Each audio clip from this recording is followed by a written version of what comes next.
Em 8 de maio de 1945, o silêncio caiu sobre a Europa de uma forma que nenhum europeu vivo jamais havia conhecido. O Terceiro Reich, que prometeu durar 1000 anos, havia durado 12. Mas aqui está a pergunta que ninguém estava fazendo em voz alta naqueles dias. O que você faz com um país de 80 milhões de pessoas quando descobre que pelo menos metade de seus adultos participou de uma forma ou de outra no regime nazista? A resposta oficial foi chamada de Entnazifizierung, desnazificação. E a sua história é a história de um dos empreendimentos mais ambiciosos, mais complicados e, em última análise, mais comprometidos que as potências vitoriosas da Segunda Guerra Mundial já tentaram. Colônia, Dresden, Hamburgo, Berlim. Ele pronuncia esses nomes e o que aparece diante dos olhos do mundo na primavera de 1945 não são as cidades que existiam antes da guerra, mas sim fotografias aéreas que parecem representar outro planeta, hectares de escombros calcificados, esqueletos de fachadas que se sustentam de pé como se os tijolos tivessem vergonha de desabar por completo. Em Hamburgo, os bombardeios de julho e agosto de 1943 haviam gerado uma tempestade de fogo, uma Feuersturm, que atingiu temperaturas de 800 graus Celsius, derreu o asfalto das ruas e matou mais de 37 mil pessoas em 4 noites. As famílias que sobreviveram descobriram, ao emergirem dos porões, que seus bairros haviam deixado de existir. Em 1945, entre 1/4 e metade dos edifícios urbanos da Alemanha estavam seriamente danificados ou completamente destruídos, de acordo com estimativas do governo militar aliado. As redes ferroviárias operavam a uma fração de sua capacidade anterior à guerra. As comunicações eram fragmentárias. O abastecimento de água em muitas cidades era irregular ou inexistente. Em Berlim, a capital conquistada palmo a palmo pelo Exército Vermelho entre 16 de abril e 2 de maio de 1945, estimava-se que restavam menos de 70 mil toneladas de alimentos para uma população que antes da guerra ultrapassava 4 milhões. Sobre essa paisagem de cinzas e poeira de gesso, as 4 potências vitoriosas, os Estados Unidos, a União Soviética, o Reino Unido e a França, preparavam-se para realizar uma tarefa sem precedentes na história moderna. Não apenas ocupar um país derrotado, mas transformá-lo. O que as diferenciava de todas as ocupações anteriores era que desta vez o objetivo declarado não era apenas garantir fronteiras ou arrecadar reparações. Era extirpar uma visão de mundo. As ruínas ajudaram de uma forma macabra. Quando tudo o que você conhecia foi reduzido a escombros, quando o regime que lhe prometeu glória lhe trouxe apenas humilhação e destruição, a mente fica, de alguma forma, mais disposta a receber novas ideias. O historiador Frederick Taylor expressou isso com precisão. Após Stalingrado, em fevereiro de 1943, muitos alemães, talvez a maioria, haviam começado a se desassociar emocionalmente de Hitler. A ilusão da vitória invencível havia sido despedaçada. O que restava era uma mistura de medo, obediência inercial e o tipo de exaustão que não permite fazer perguntas sobre a direção que se está tomando. Essa era a matéria-prima humana com a qual os aliados trabalhariam. Mas havia um problema fundamental que nenhuma conferência anterior havia resolvido totalmente. O que fazer com um Estado que deixou de existir como entidade soberana? Porque a rendição incondicional de 8 de maio de 1945 não apenas pôs fim às hostilidades. Legalmente dissolveu o governo alemão. Não havia ninguém com quem negociar, ninguém para assinar leis, ninguém para administrar os hospitais, escolas, trens ou quartéis de bombeiros. Os aliados não haviam apenas vencido a guerra, sem querer totalmente, eles haviam se tornado o governo de um país de 80 milhões de pessoas cuja língua a maioria de seus novos administradores não falava. O peso do que estava por vir era difícil de superestimar. A conversa sobre o que fazer com a Alemanha após a guerra começou muito antes de a guerra terminar. Em fevereiro de 1945, no Palácio Livadia, nos arredores de Yalta, uma cidade costeira na Crimeia, onde o Mar Negro parecia especialmente calmo naquela semana para um inverno de guerra, Franklin Delano Roosevelt, Winston Churchill e Joseph Stalin reuniram-se para discutir o mundo que se seguiria. Roosevelt chegou visivelmente doente. Ele morreria apenas 2 meses depois, em 12 de abril. Churchill chegou convencido de que a Alemanha deveria ser neutralizada, mas não destruída. Stalin apresentou suas próprias equações, diferentes das de todos os outros. Stalin não estivera em Casablanca em janeiro de 1943, quando Roosevelt e Churchill exigiram pela primeira vez a rendição incondicional do eixo. Mas a lógica lhe era familiar. Não haveria negociações, nenhum armistício ambíguo como o de 1918 que os nacionalistas alemães pudessem mais tarde apresentar como uma traição. Desta vez, a Alemanha seria derrotada sem possíveis equívocos.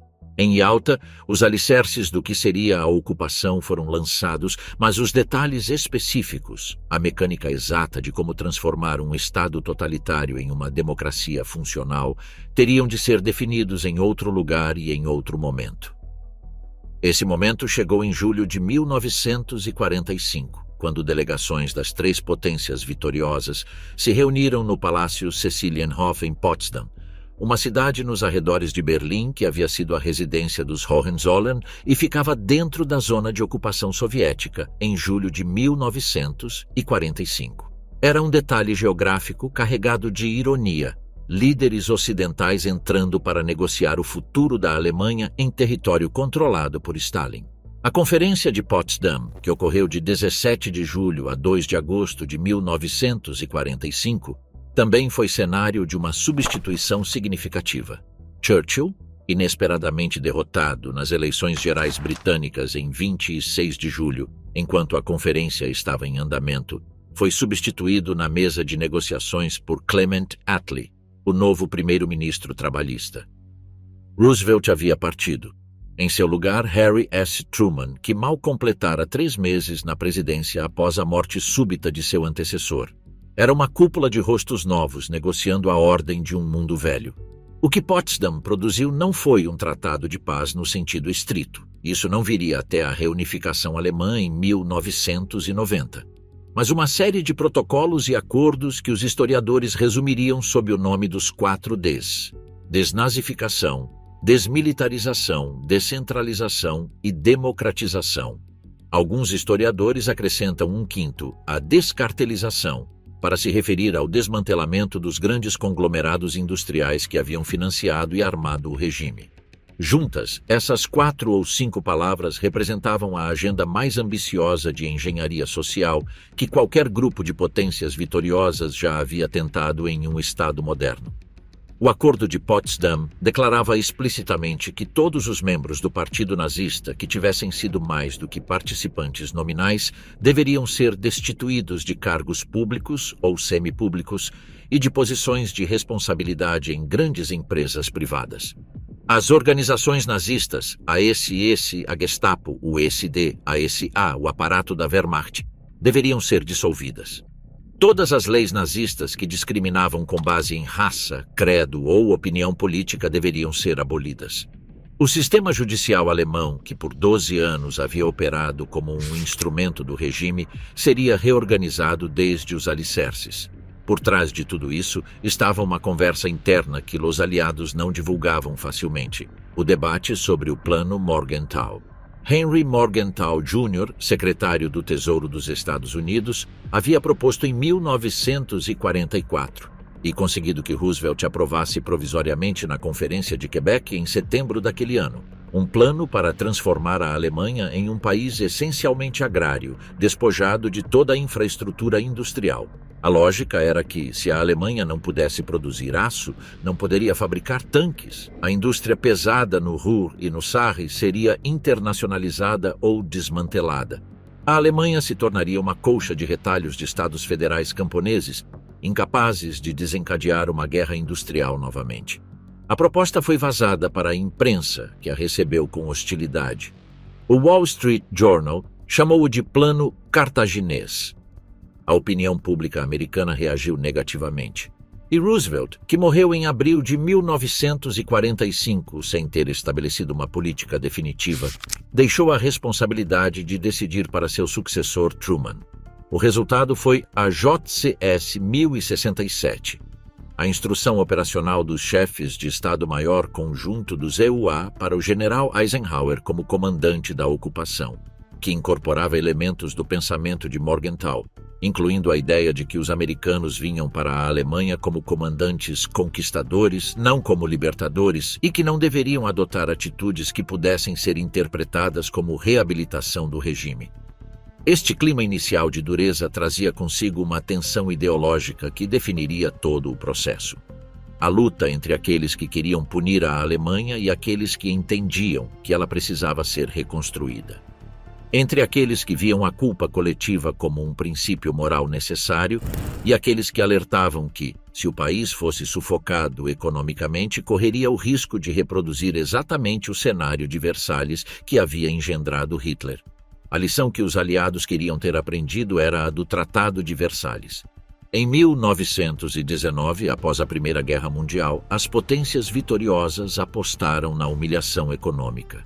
As potências centrais, o bloco liderado pelo Império Alemão, juntamente com a Áustria-Hungria, o Império Otomano e a Bulgária, foram forçadas a pagar 132 bilhões de marcos de ouro em reparações, uma cifra que equivaleria a aproximadamente 600 bilhões de dólares hoje. O artigo 231 do tratado, conhecido como a cláusula de culpa de guerra, declarava que a Alemanha aceitava a responsabilidade total por todos os danos sofridos pelos aliados em decorrência do conflito. A Alemanha ficou empobrecida, humilhada e cheia de ressentimento. Esse ressentimento foi exatamente o terreno fértil que permitiu a Hitler construir seu movimento político durante a década de 1920. Apelando à nostalgia da grandeza perdida, ao nacionalismo extremo, à queixa genuína de uma nação empobrecida e à busca por um bode expiatório. A hiperinflação de 1923 havia destruído as economias da classe média. A Grande Depressão de 1929 havia mergulhado milhões no desemprego. Sobre essas camadas sucessivas de trauma econômico, o nazismo construiu sua ascensão. Desta vez, os aliados sabiam que não podiam apenas punir um exército. Eles tinham que erradicar uma ideologia e, para isso, precisavam, paradoxalmente, de uma Alemanha funcional o suficiente para ser capaz de governar a si mesma e evitar que o comunismo preenchesse o vácuo. O primeiro passo foi dividir a Alemanha em 4 zonas de ocupação. O noroeste ficou sob controle britânico, uma faixa de território que incluía o porto de Hamburgo, a área industrial do Ruhr e cidades como Hannover, Düsseldorf e Colônia. O sudoeste sob controle francês, abrangendo Baden, Württemberg e o Reno-Palatinado, com o Sarre como um protetorado separado. O sudeste sob controle americano, que incluía a Baviera, Hesse e Württemberg-Baden, com Munique como cidade central. O nordeste sob controle soviético, compreendendo a Saxônia, Turíngia, Brandemburgo e Mecklemburgo-Pomerânia, com a vasta maioria do território agrícola tradicional alemão. Berlim, a capital, localizada no interior profundo da zona soviética, era administrada conjuntamente pelas 4 potências por meio da comandatura aliada. A cidade era, por sua vez, dividida em 4 setores: o nordeste soviético, o noroeste britânico, o sul americano e o sudoeste francês. Essa estrutura produziria décadas mais tarde o cenário mais tenso da Guerra Fria, mas em 1945 era simplesmente a tentativa de governar colaborativamente uma metrópole destruída. O problema imediato era que cada uma dessas 4 potências havia chegado à mesa com uma visão radicalmente diferente do que significava exatamente desnazificar, e com interesses nacionais que em vários casos entravam em conflito direto com o objetivo declarado de transformar a Alemanha. Os americanos chegaram com a abordagem mais sistemática e a maior certeza moral. Impulsionados pela diretriz JC, esse 1067, eles instruíram o general Lucius de Clay, nomeado em junho de 1945 tenente-general e vice de Eisenhower no quartel-general das Forças Aliadas, a implementar a desnazificação com rigor burocrático. Clay, que aos 48 anos era o general mais jovem do exército americano, vinha com a reputação de ser enérgico e organizado. Ele havia conquistado suas divisas durante a guerra ao administrar o programa de produção industrial americano em tempos de guerra, impondo toques de recolher, restrições de energia e proibições de corridas de cavalos. Ninguém esperava que ele fosse brando com os alemães. No entanto, a realidade do terreno corromperia gradualmente a pureza de suas instruções. Uma das primeiras batalhas internas da ocupação americana foi sobre o que fazer com o nazista de segundo escalão. O funcionário municipal que havia processado documentos para a expropriação de propriedades judaicas, o professor que havia ensinado biologia racial na escola primária, o médico que havia emitido certificados de saúde para seleções nos campos. Em maio e junho de 1945, durante as primeiras semanas da ocupação, o exército americano prendia 700 pessoas por dia em sua área. Em agosto de 1945, 18 mil pessoas haviam sido presas. Em setembro, 82 mil estavam em campos de internação apenas na zona americana, esperando para serem processadas. Como 40 mil formulários podiam chegar em um único dia nos escritórios de triagem, o sistema começou a entrar em colapso sob o próprio peso quase desde o início. A máquina Hollerith da IBM, instalada em Paris para cruzar dados de filiação nazista, sofria repetidas quedas de energia devido à incompatibilidade dos sistemas elétricos europeus. Os soviéticos funcionavam de maneira radicalmente diferente. Sua área foi a primeira a concluir a expropriação formal de propriedades de nazistas certificados. A Ordem SMED, número 124, de 30 de outubro de 1945, autorizou o confisco de todas as propriedades produtivas de ativistas nazistas, fabricantes de armas, criminosos de guerra e financiadores do partido na Saxônia. A amplitude da definição era deliberada. Qualquer empresa que tivesse produzido material de guerra, o que nos anos finais do Reich era quase qualquer empresa de um certo porte, poderia ser nacionalizada sob essa categoria. Ao mesmo tempo, a reforma agrária soviética demoliu em poucas semanas a estrutura de propriedade de terras que existia na Alemanha Oriental há séculos, expropriando as grandes propriedades dos Junkers no leste para distribuí-las entre colonos e camponeses sem terra. Era uma desnazificação e uma revolução social simultâneas, empacotadas nos mesmos decretos. Os Speziallager, campos especiais, que operaram na zona soviética entre 1945 e 1950, são um dos capítulos mais sombrios de toda a história da ocupação. Além de nazistas certificados, esses campos abrigavam oponentes políticos de todos os tipos que representavam obstáculos para a sovietização da Alemanha Oriental. Social-democratas que se recusavam a fundir-se com os comunistas, ex-oficiais sem filiação política, mas com influência local, empresários, jornalistas, padres.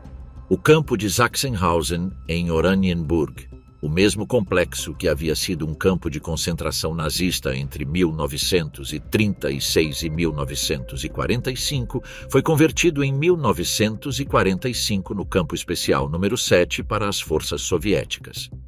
Suas condições eram brutais: superlotação extrema, alimentação insuficiente, falta de assistência médica. Estima-se que entre 1945 e 1950 cerca de 42 mil pessoas morreram nesses campos soviéticos. Por décadas, sua existência foi oficialmente negada. Apenas com a abertura parcial dos arquivos da URSS e da antiga RDA na década de 1990, foi possível documentar sua escala com alguma precisão. Os britânicos herdaram a área mais industrializada do país, o Ruhr, com suas minas de carvão e usinas siderúrgicas. E desde o início sua prioridade foi operacional e não ideológica. Sua máquina de desnazificação era menos ambiciosa em suas pretensões do que a americana, mas seus resultados práticos não foram necessariamente piores. O brigadeiro Heymann, encarregado dos assuntos internos da Comissão de Controle Britânica, chegou à conclusão precoce de que a maneira mais eficiente de gerenciar o processo era fazer com que os alemães julgassem os alemães. Esta ideia, que à primeira vista parecia delegar a responsabilidade de maneira inteligente, teve uma consequência inevitável. Os juízes que julgavam ex-nazistas eram muitas vezes, eles próprios, ex-nazistas ou pessoas cujo histórico durante o regime não era impecável. Os franceses nunca haviam sido convidados para as conferências de Yalta ou Casablanca. Sua inclusão como a quarta potência ocupante foi resultado de negociação política, não de peso militar. As forças de De Gaulle haviam libertado o território francês, mas não haviam decidido a guerra. Isso lhes dava uma legitimidade simbólica importante. A França era uma grande potência colonial que não podia ficar de fora do reordenamento da Europa, mas também uma perspectiva específica marcada por 4 anos de ocupação alemã. Seus comandantes no Reno tinham uma memória encarnada do que o nazismo significava que os americanos, que vinham de outro continente, não podiam ter da mesma forma. A zona francesa também se caracterizou pelo esforço mais explícito de reculturação. O estudo do francês tornou-se obrigatório nas escolas de sua área, deslocando o inglês, e professores e assistentes culturais franceses foram enviados para centros educacionais alemães em um esforço para moldar a identidade cultural das gerações seguintes. Era uma forma de imperialismo brando com uma certa coerência pedagógica, embora sua recepção entre os jovens alemães tenha sido mista. 4 zonas, 4 perspectivas, 4 agendas.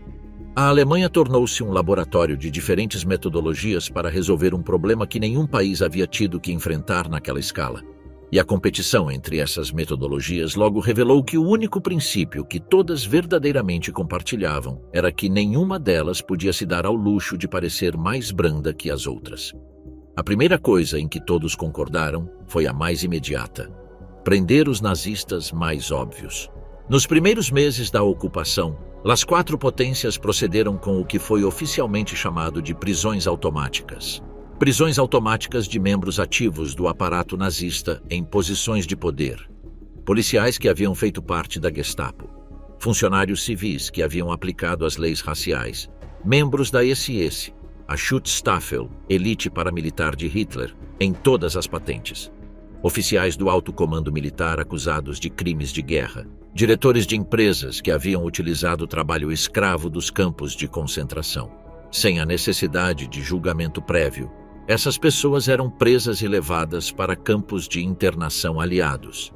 No período entre 1945 e 1950, aproximadamente 400 mil pessoas passaram por esses campos. A maioria era administrada pelos aliados ocidentais, mas a maior proporção de detidos foi concentrada pelos soviéticos em sua área. E aqui começa uma das primeiras rachaduras no processo. Os soviéticos não prendiam apenas nazistas. Seus Speziallager, campos especiais, um eufemismo que o próprio nome deixa claro, também abrigavam oponentes políticos que nada tinham a ver com o nazismo, mas que representavam um obstáculo potencial para os planos soviéticos na região. Social-democratas, sindicalistas não comunistas, conservadores com influência local, qualquer um que pudesse dificultar a futura satelitização política da Alemanha Oriental. Estima-se que entre 1945 e 1950, cerca de 42 mil pessoas morreram nesses campos soviéticos devido à fome, doenças e condições de superlotação extrema, embora por décadas a cifra tenha sido suprimida e só tenha vindo a público com a abertura parcial dos arquivos soviéticos na década de 1990. Simultaneamente, o Partido Nazista foi formalmente banido. Qualquer pessoa flagrada propagando suas ideias poderia ser condenada à morte. Esta foi, pelo menos em teoria, a mais clara de todas as medidas. A organização criminosa que havia governado a Alemanha por 12 anos deixou de existir legalmente. Mas dissolver uma organização no papel é uma coisa.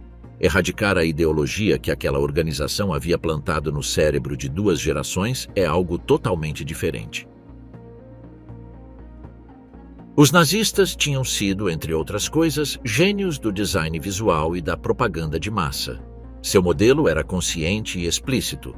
Joseph Goebbels, o Reichsminister für Volksaufklärung und Propaganda, ministro do esclarecimento público e propaganda do povo, tinha estudado os mecanismos de persuasão coletiva com meticulosidade acadêmica antes de colocá-los a serviço da destruição.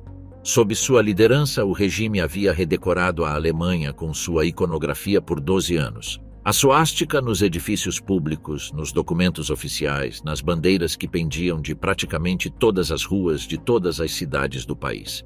Eles tinham gravado sua marca na arquitetura monumental, nas placas das estações de trem, nos frontispícios dos tribunais. Tinham enchido as bibliotecas com seus livros e as telas de cinema com sua narrativa.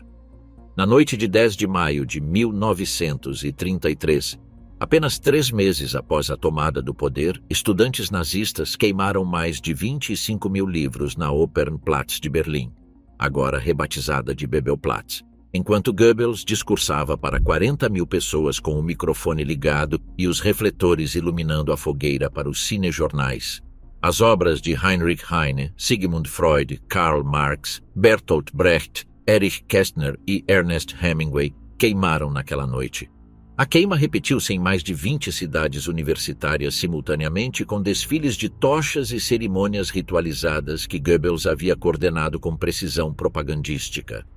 No total, cerca de 2.500 pessoas, escritores, artistas, intelectuais, acabaram no exílio nos anos seguintes. Os aliados herdaram essa paisagem física e tiveram que desmontá-la peça por peça. Mas eles também herdaram o problema conceitual que qualquer processo de purificação cultural implica, onde termina a destruição necessária de uma ideologia criminosa e onde começa a censura que reproduz os métodos do inimigo que você acabou de derrotar. O primeiro passo, e que perdura até hoje como lei em vigor na República Federal da Alemanha, foi a proibição total do uso público da suástica. Exibi-la tornou-se um crime. O parágrafo 86A do Código Penal alemão, em sua forma atual, proíbe o uso de símbolos de organizações inconstitucionais, categoria que inclui a suástica, a saudação nazista e a insígnia da SS. A lei tem exceções explícitas para usos educacionais, artísticos, científicos e jornalísticos. Uma distinção que os próprios editores do pós-guerra introduziram para evitar que a ferramenta de condenação se tornasse uma ferramenta de ignorância. As forças dos EUA assumiram o controle dos meios de comunicação em sua área com uma abrangência surpreendente, mesmo quando revisada décadas mais tarde. 37 jornais alemães passaram para o controle americano. 6 estações de rádio, 314 teatros, 642 cinemas, 101 revistas, 237 editoras, mais de 7.400 livreiros e oficinas de impressão. Para gerenciar essa infraestrutura e garantir que o que dela saísse correspondesse à visão aliada da nova Alemanha, os militares americanos criaram a Divisão de Controle de Informação, que não apenas suprimia o material nazista, mas ativamente produzia e distribuía material pró-democracia, relatando os crimes do regime, notícias dos julgamentos de Nuremberg e análises políticas destinadas a moldar uma opinião pública que vinha consumindo exclusivamente a versão nazista da realidade por 12 anos. Com essa infraestrutura sob seu controle, os militares dos EUA fizeram algo que seu próprio alto comando reconheceu com algum desconforto. Elaboraram listas de livros considerados uma ameaça ideológica e procederam ao confisco e à destruição deles. A lista alemã de títulos proibidos, elaborada pela diretoria militar americana em colaboração com especialistas em propaganda e representantes culturais, continha milhares de entradas. Mas a destruição não foi espetacular, não houve fogueiras públicas. A diretoria militar dos EUA reconheceu explicitamente o paralelo incômodo com as queimas de livros de 1933 e decidiu que a visibilidade do gesto era exatamente o que precisava ser evitado. Os volumes foram triturados silenciosamente em grandes fábricas de papel industriais. O resultado material foi idêntico ao da queima. O livro deixou de existir. Mas a ausência de cerimônia tornou-o menos visível, menos criticável e, na visão dos planejadores americanos, menos comparável. A ironia não escapou a ninguém que pensasse sobre isso por 2 minutos. Museus dedicados a glorificar as ideias nazistas ou os soldados das unidades de elite do Reich também foram liquidados. Suas coleções foram confiscadas ou destruídas. Obras de arte que exaltavam os ideais do regime, que, segundo relatos, incluíam um número considerável de escolher pinturas épicas de Hitler posando como um cavaleiro teutônico medieval ou representações heróicas do fronte oriental, acabaram em depósitos militares americanos ou foram simplesmente descartadas. A nova arte produzida na zona americana também estava sujeita a restrições. Os temas, estilos e molduras de referência que o regime havia promovido ativamente, O neoclassicismo heróico, as representações da raça ariana em forma escultural, a estética das massas em movimento foram proibidos. Nas ruas, equipes inteiras de soldados aliados percorriam sistematicamente o país. Raspavam suásticas gravadas nas fachadas de edifícios que ostentavam a marca do regime desde 1933 ou antes. Retiravam bandeiras das fachadas de prefeituras e quartéis. Removiam bustos de Hitler de praças, escolas e repartições públicas. Renomeavam ruas, praças e estações que levavam nomes nazistas. A Adolf Hitler Platz tornou-se, em muitos casos, simplesmente Marktplatz ou Hauptplatz novamente. Recolhiam os selos, formulários e cabeçalhos de papel com a águia imperial e a suástica que enchiam os arquivos e gavetas de toda a administração pública. Foi um trabalho físico, metódico e, nessa escala, absolutamente sem precedentes históricos. Nenhuma ocupação anterior havia abordado a materialidade de uma ideologia derrotada com tamanha sistematicidade. E, no entanto, todos os que participaram dela sabiam que estavam atacando os sintomas, não a causa. Os símbolos desapareceram.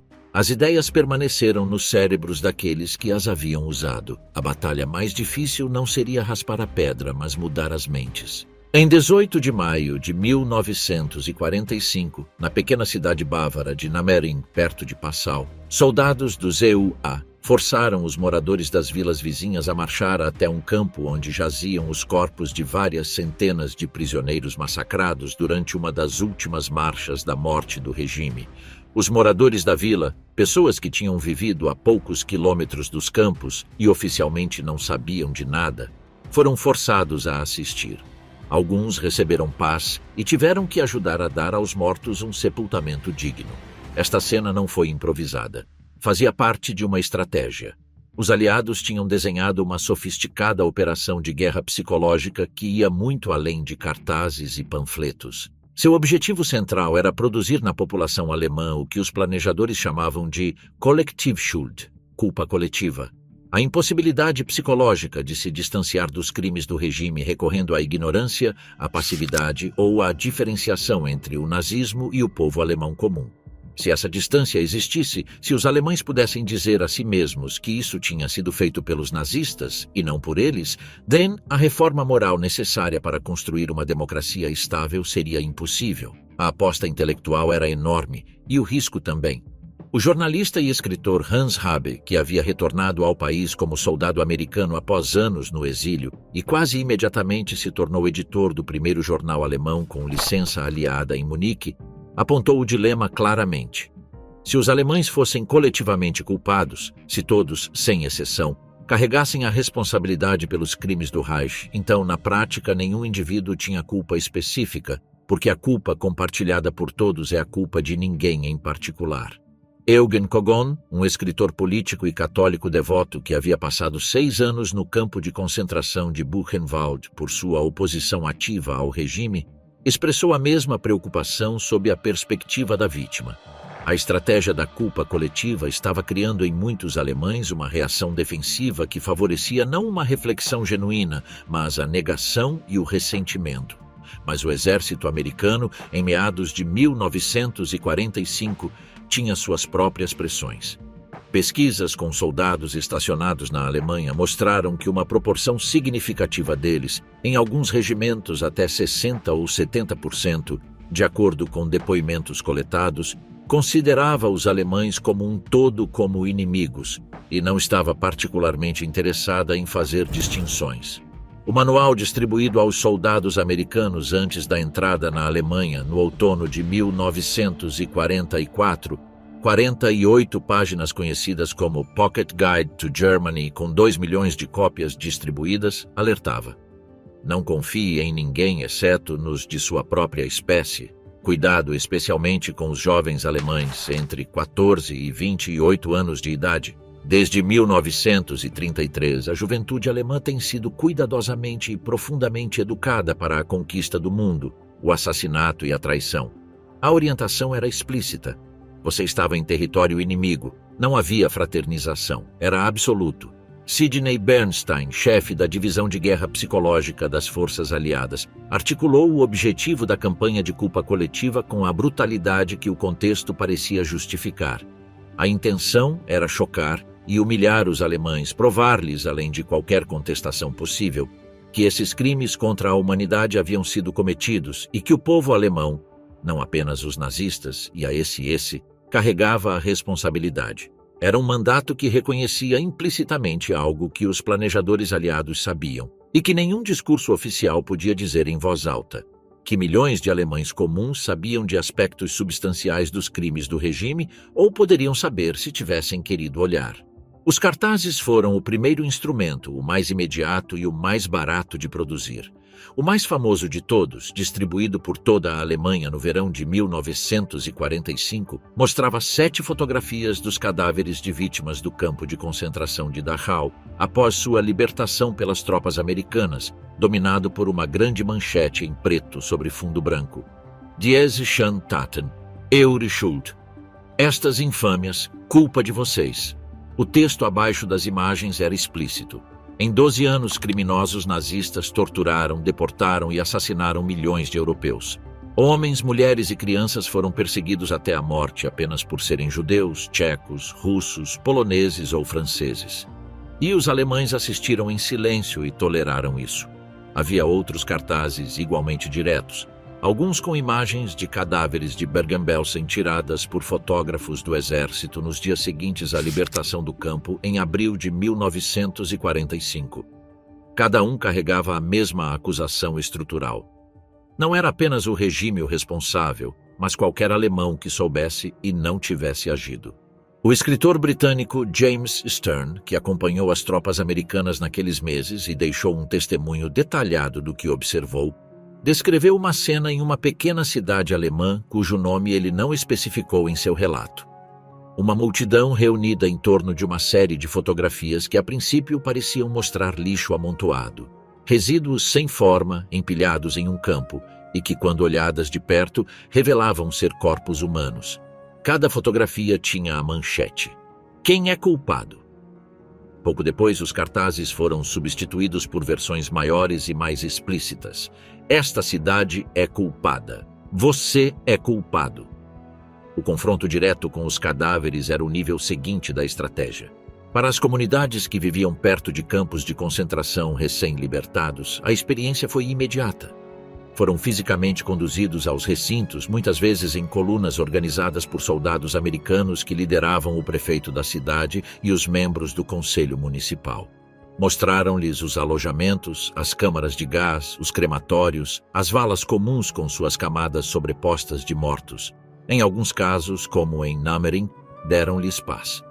Em outros, como em Nordhausen, onde os prisioneiros do Campo Dora haviam sido fabricantes forçados de foguetes V2, os habitantes das vilas próximas foram forçados a exumar pessoalmente cadáveres de sepulturas e carregá-los em carrinhos de mão para serem enterrados com dignidade.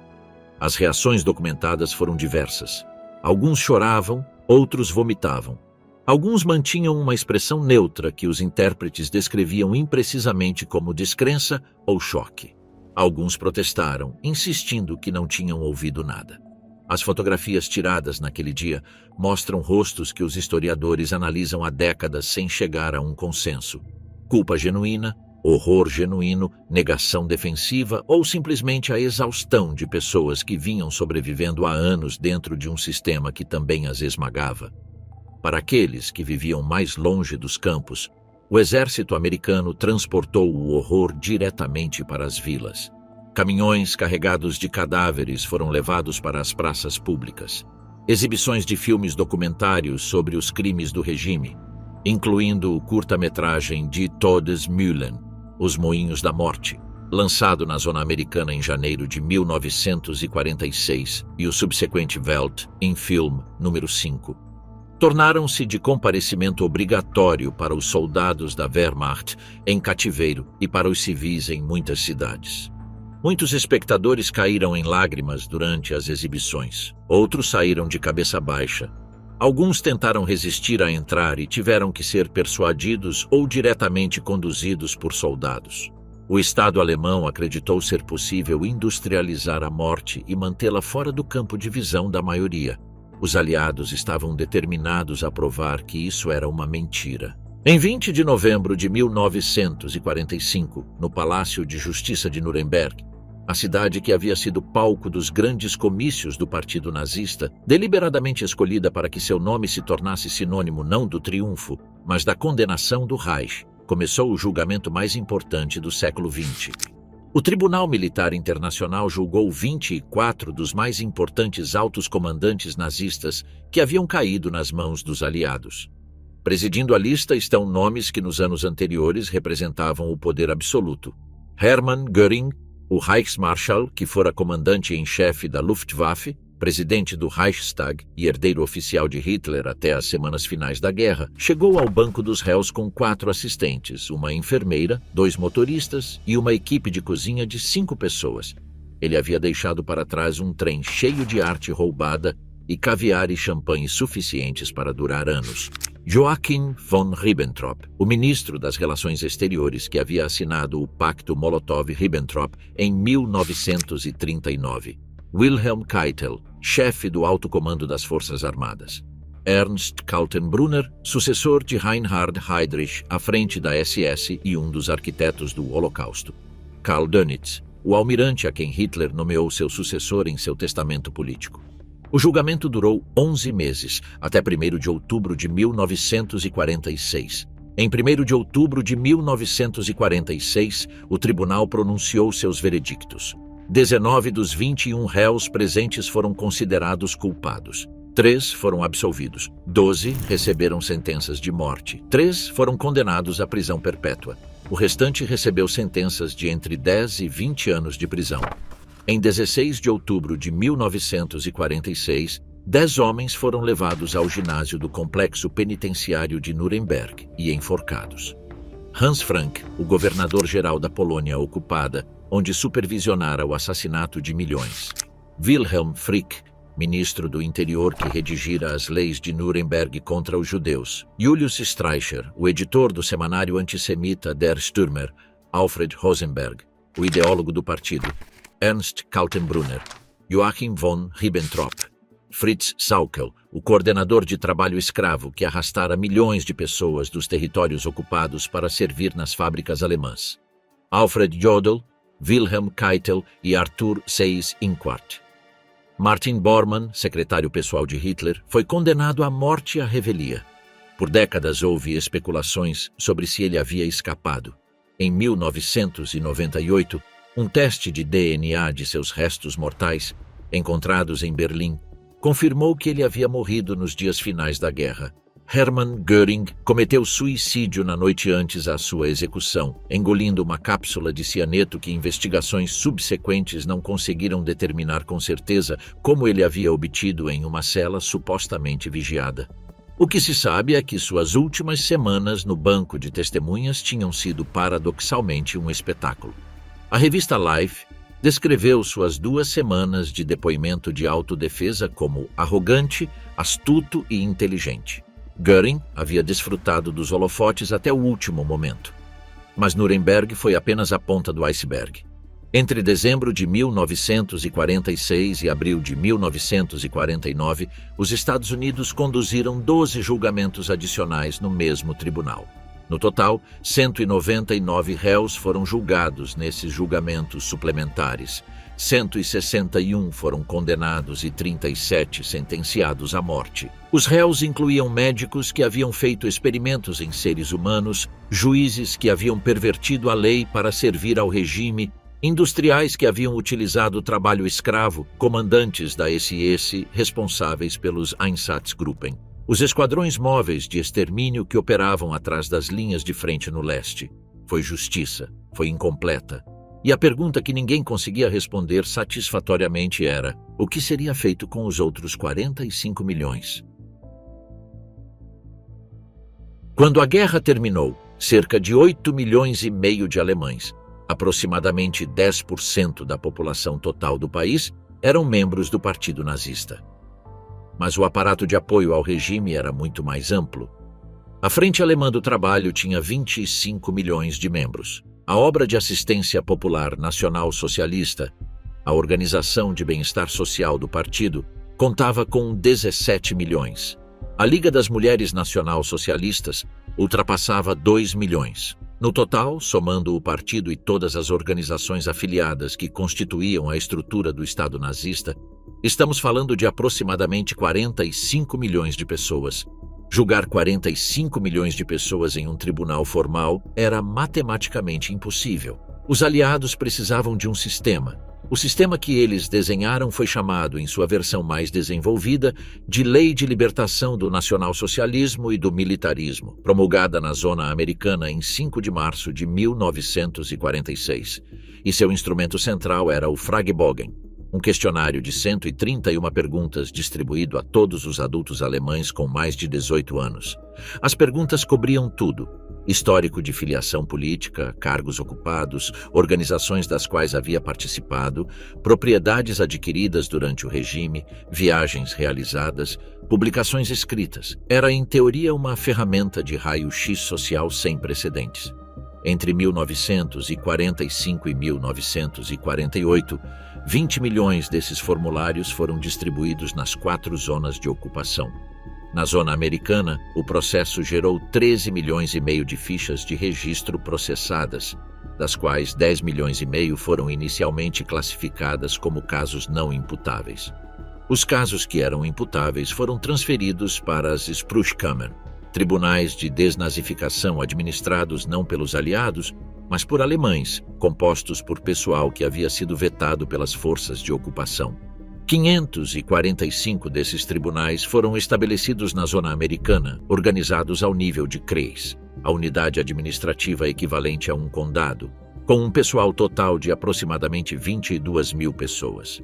Era um sistema vasto e tinha um problema estrutural que o condenou desde a sua concepção. Estamos na era pré-digital. Os registros eram físicos, incompletos, facilmente destruídos. Nos últimos dias do regime, grandes quantidades de documentação nazista haviam sido incineradas.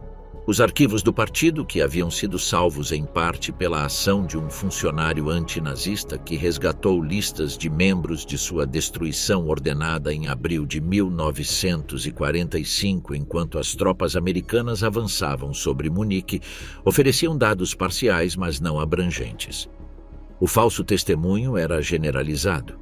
As pessoas mentiam sistematicamente e, em muitos casos, era impossível provar. Os tribunais dependiam fortemente de declarações por escrito de amigos, vizinhos e conhecidos.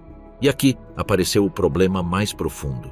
Em uma sociedade onde virtualmente todos estiveram envolvidos no regime de uma forma ou de outra, onde a coesão social dependia de não apontar o dedo para o vizinho, a pressão para escrever declarações favoráveis era enorme.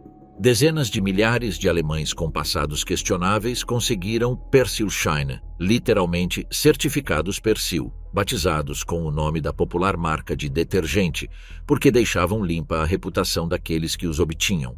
Documentos que limpavam seus históricos em troca de pouco mais do que a boa vontade de conhecidos. O resultado estatístico é eloquente e devastador. Apenas 1,4% das pessoas investigadas foram classificadas como Hauptschuldiger, infrator principal. A vasta maioria foi rotulada como simples Mitläufer, seguidor, literalmente alguém que simplesmente ia com a corrente, o que no melhor dos casos resultava em uma pequena multa. A engrenagem que iria expurgar a Alemanha de seus nazistas operando no mundo real com todos os seus condicionamentos humanos estava produzindo absolvições em massa. A piada obscura que circulava nos corredores da ocupação era que os Persilscheines não limpavam roupas, mas crimes. À medida que o processo avançava, ou mais precisamente à medida que ficava travado, as diferenças entre as zonas de ocupação tornavam-se cada vez mais visíveis. Na zona americana, a abordagem inicial foi a mais agressiva em termos de purificação ideológica. Qualquer pessoa que tivesse sido um nazista ativo era expulsa de seu cargo governamental. A política era clara no papel. Na prática, criou um problema logístico insustentável. Na Alemanha nazista, era virtualmente impossível avançar no serviço público sem pelo menos parecer entusiasta do partido. Interromper todos aqueles que haviam demonstrado tal entusiasmo paralisou a administração do sudeste da Alemanha. E a paralisia não era abstrata. Sem funcionários treinados para gerenciar sistemas de água, registros civis ou redes de distribuição de alimentos, as pessoas morriam. O historiador Frederick Taylor documenta um caso ilustrativo. Em agosto de 1946, uma explosão de poeira de carvão prendeu centenas de mineiros em uma mina em Una, na zona britânica. Muitos dos inspetores da mina haviam sido demitidos devido às suas afiliações nazistas. Seus substitutos, recrutados entre o pessoal aposentado, já não tinham a capacidade técnica necessária. As equipes de resgate careciam das habilidades essenciais. O único especialista em combate a incêndios subterrâneos disponível era um ex-nazista que tinha acabado de ser libertado de um centro de detenção. Ele teve que ser levado diretamente da prisão para a mina para liderar a operação de resgate. O desastre de Una custou 418 vidas e tornou-se a pior tragédia mineira na história alemã.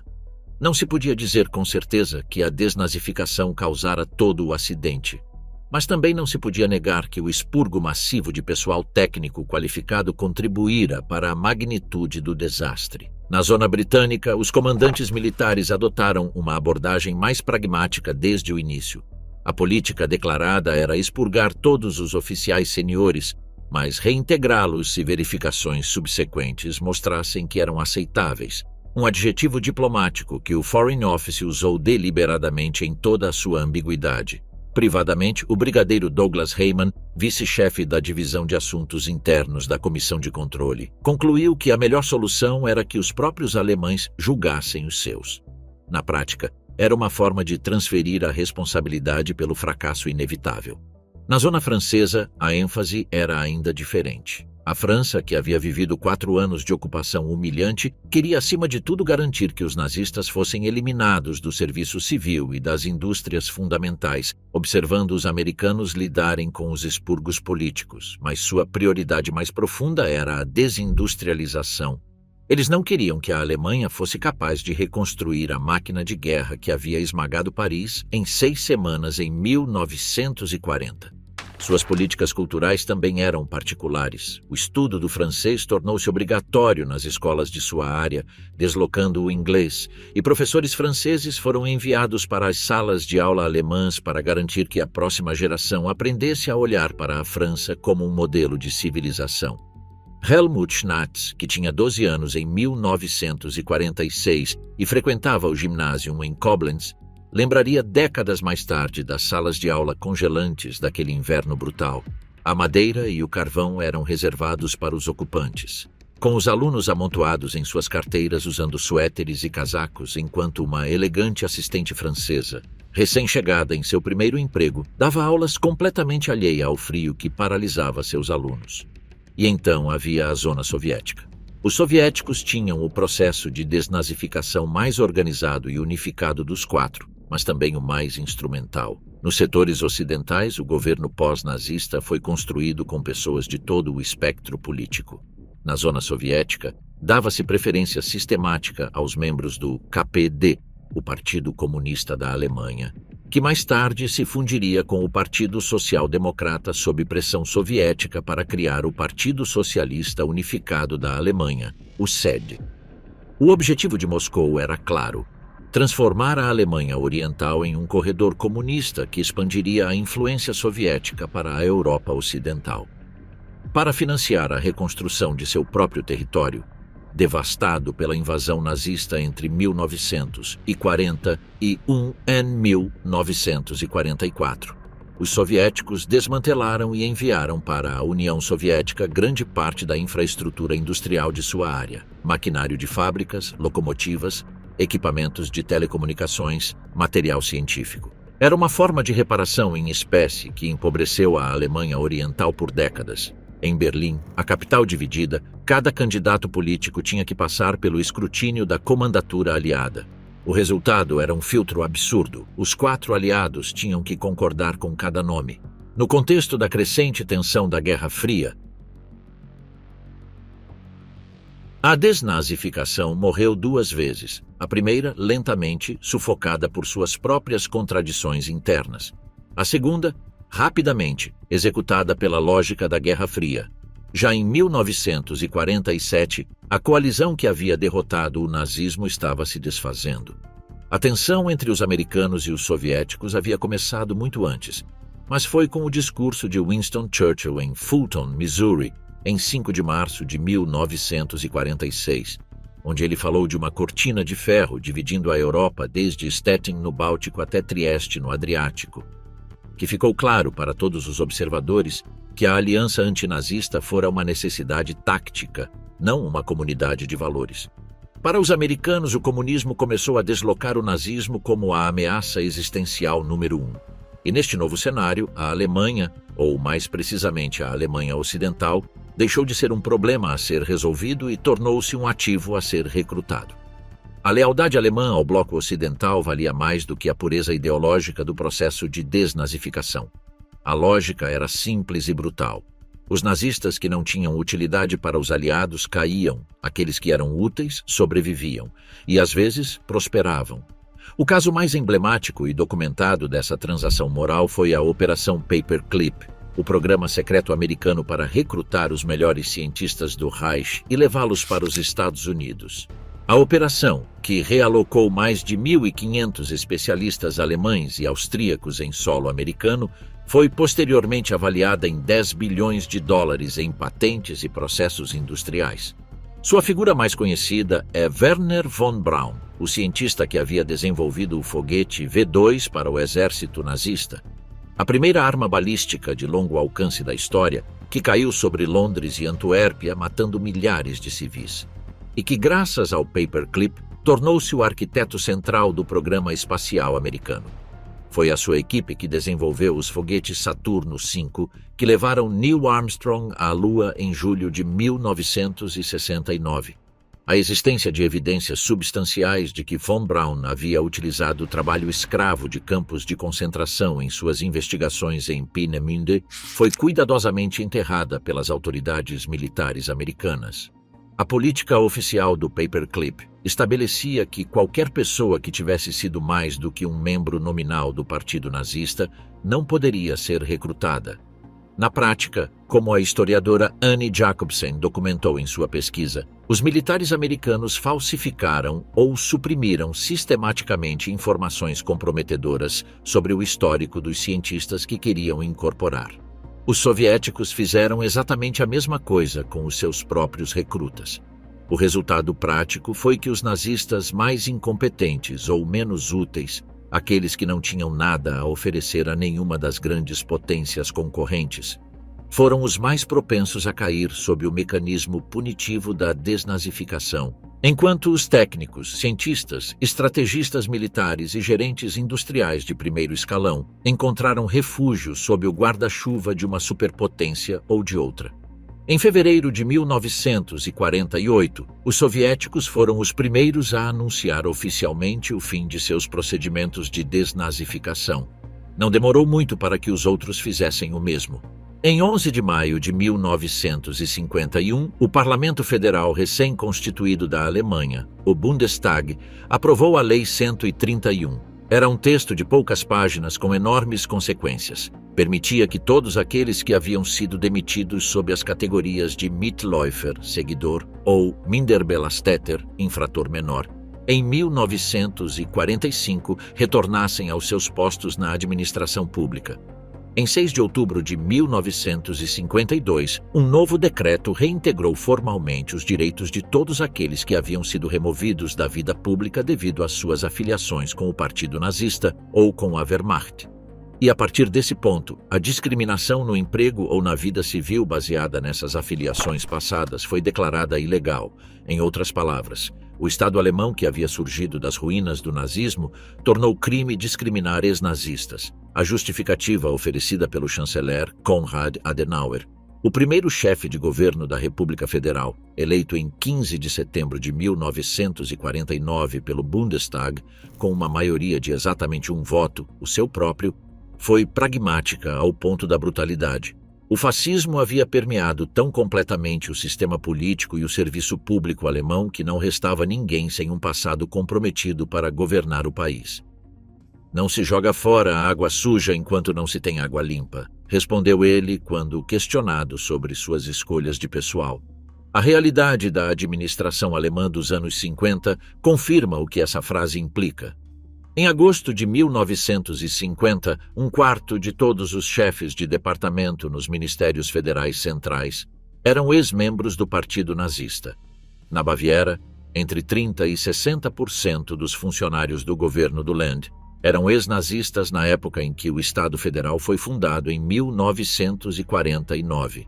Em Hesse, no mesmo ano, 85% dos funcionários públicos originalmente removidos pelos desnazificadores estavam de volta aos seus postos. O caso mais representativo e mais perturbador do período foi o de Hans Globke. Este funcionário havia servido no Ministério do Interior nazista como um dos redatores dos comentários jurídicos sobre as leis de Nuremberg de 1935, as leis raciais que privaram os judeus alemães de sua cidadania e constituíram o andaime legal do Holocausto. O ministro do Interior nazista, Wilhelm Frick, descreveu-o em 25 de abril de 1938 como o funcionário mais capaz e eficiente do meu ministério, no que dizia respeito à redação de legislação antissemita. Após a guerra, Hans Globke tornou-se o secretário de Estado da Chancelaria Federal, o confidente mais próximo do chanceler Adenauer, a pessoa que operacionalmente passava os papéis para o chefe de governo.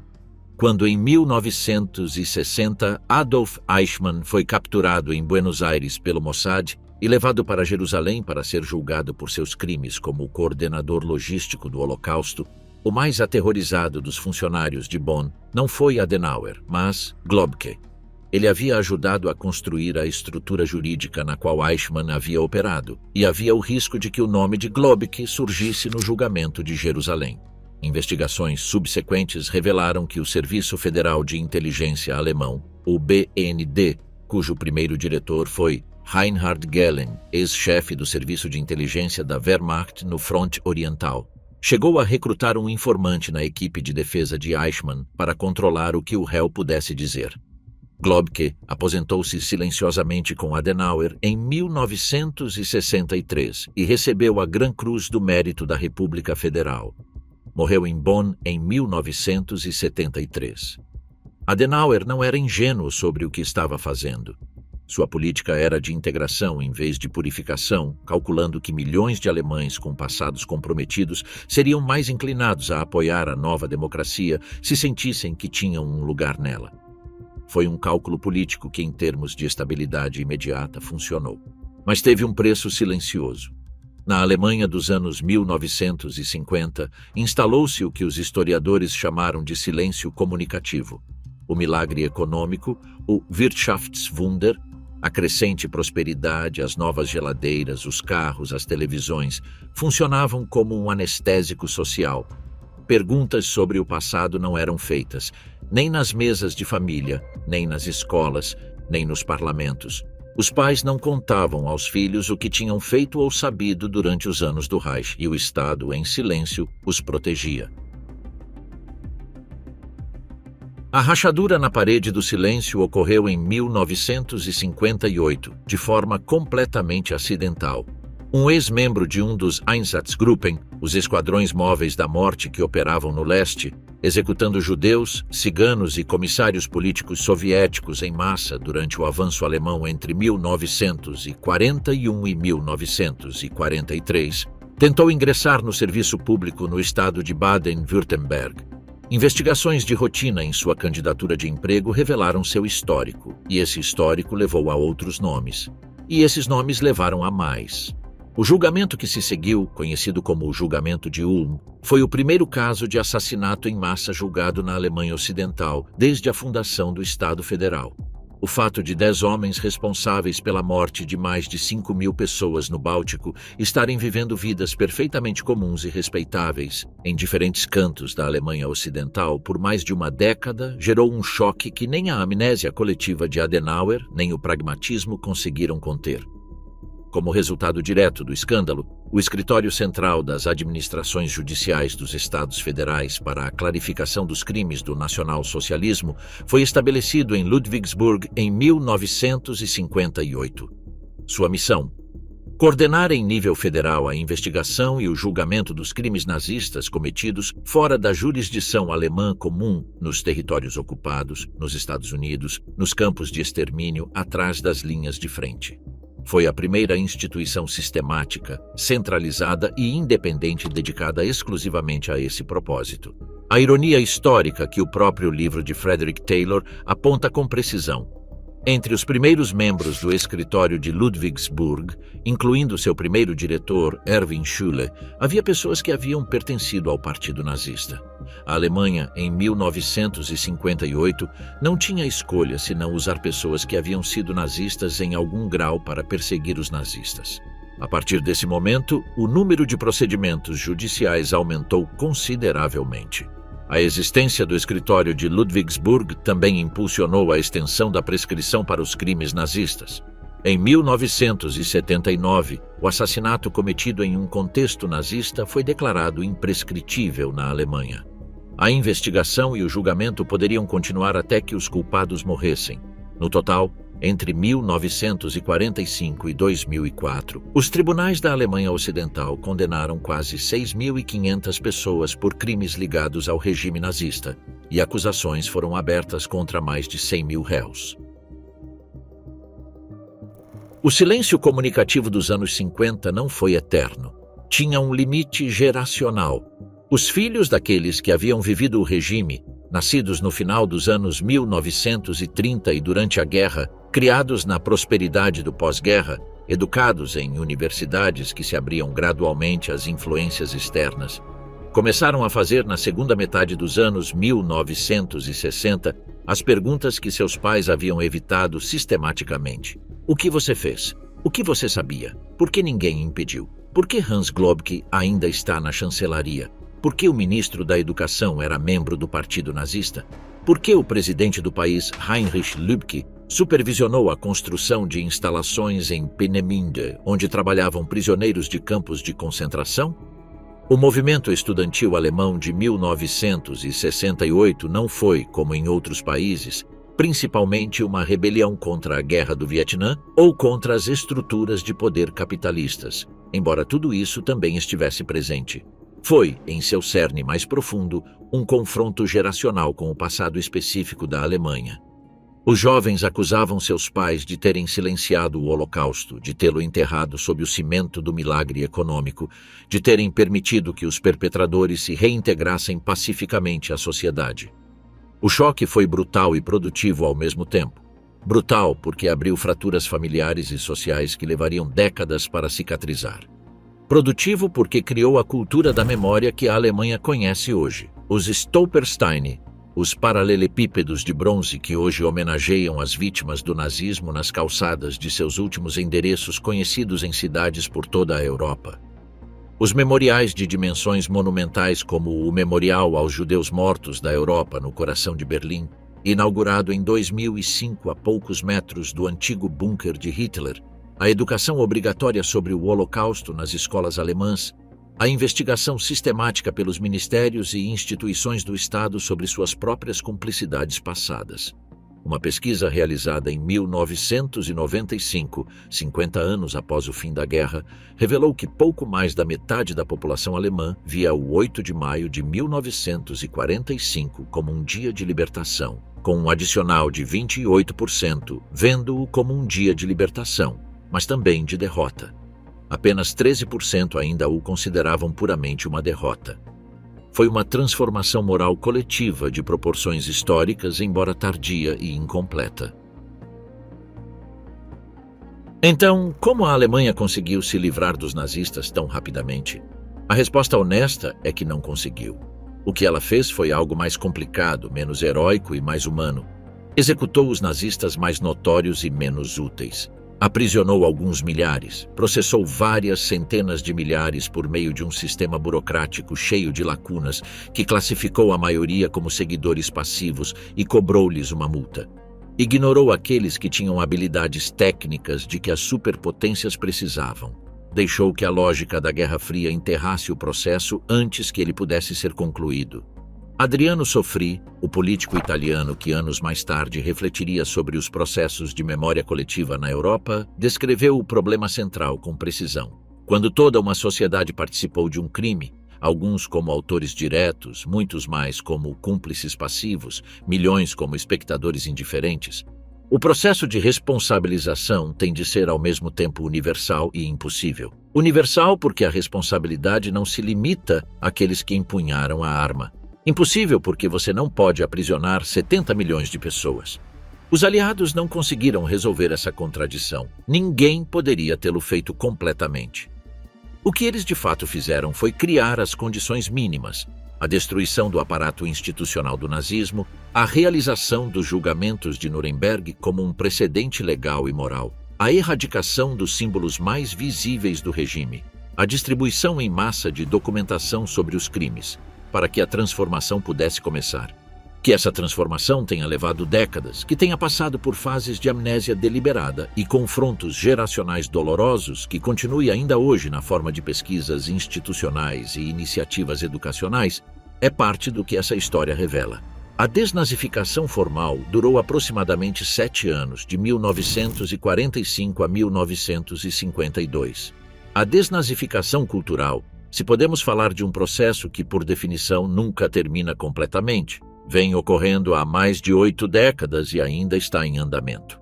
Em 1945, 42% dos jovens alemães acreditavam que o país precisava de um novo líder forte. Em 1952, 14% dos alemães disseram que votariam em alguém como Hitler. Em 2024, o partido de extrema-direita, AfD, obteve 24% dos votos nas eleições de setembro para o Bundestag, tornando-se a segunda maior força política do país. Os números não são equivalentes. Os contextos são completamente diferentes. Mas o fato de que a questão dos limites da democracia e da durabilidade das transformações morais coletivas não perdeu sua relevância é, talvez, a lição mais perturbadora que a história da desnazificação tem a oferecer. Os nazistas que escaparam para a Argentina são apenas a parte mais cinematográfica desta história. A parte que mais deveria nos preocupar é aquela que ficou, aquela que foi reintegrada, aquela que trabalhou nos ministérios e assinou leis e educou seus filhos em silêncio, aquela que esperou pacientemente para que ninguém lhe fizesse perguntas demais. Essa parte nunca foi embora.